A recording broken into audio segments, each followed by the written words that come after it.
Jay Mace is asking, as a white person, how do you reconcile teaching about racial justice?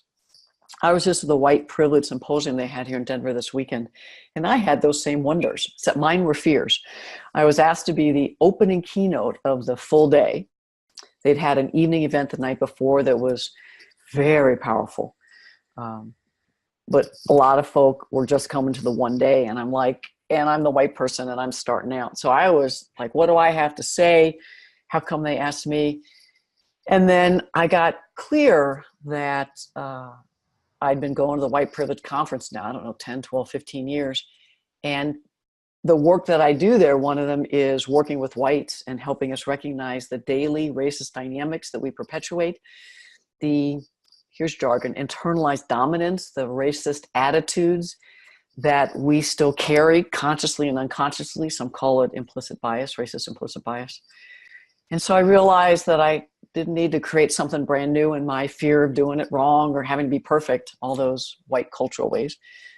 And I just trusted the folks that asked me to go there. And I want to talk to other whites about, I think my title was Disrupting from the Inside. Dismantling racism and white supremacy in organizations and in us. I believe as whites, we have a critical role and an increasing role to work with other whites and show up having whites meet them where they are, but help them recognize the common dynamics that are happening in the organization, how it's hostile for people of color, and then our responsibility to notice the daily microaggressions, interrupt them, and then come together with other whites to do our work where my racist attitudes still fueling racist behaviors. And that can be affinity groups, white affinity groups. It can be some cross-race groups, but I think most whites need, 8, 12 sessions with just other whites to deal with the what do you do ifs and yeah buts, but they do it too. All those perfect logical explanations, traps and potholes that I also talk about. So let me think what else I talked about. I had a whole list of potholes. If you look at the February webinar, that might be interesting to you. I was directly just talking to whites, and that's in the chat. Catherine put that in, the drkathyabair.com/events. You go back to February, it's free, get handouts. Helping whites look at our socialization, where we got these racist messages, what happens when they come up in the room, and then skills to intervene. But I think we need to look at our own socialization, because too many of us want to jump in and solve, and we're not willing to look at how I was taught, how that socialization is still happening around us.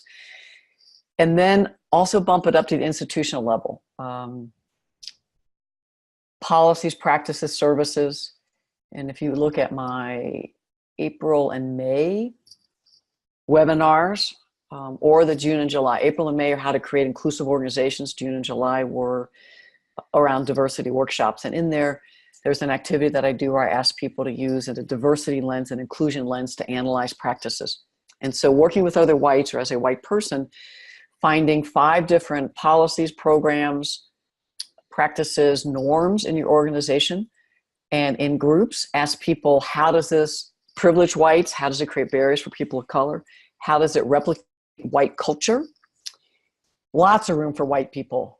Now, doing it on your own, huge trap. So seek out the different folks of color in your organization and or community that do this work.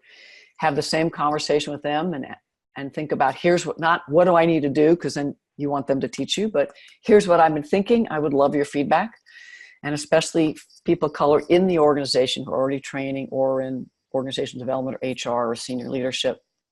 So you're not out there, white savior, doing it. You're partnering, following leadership feedback of, but you're one of many.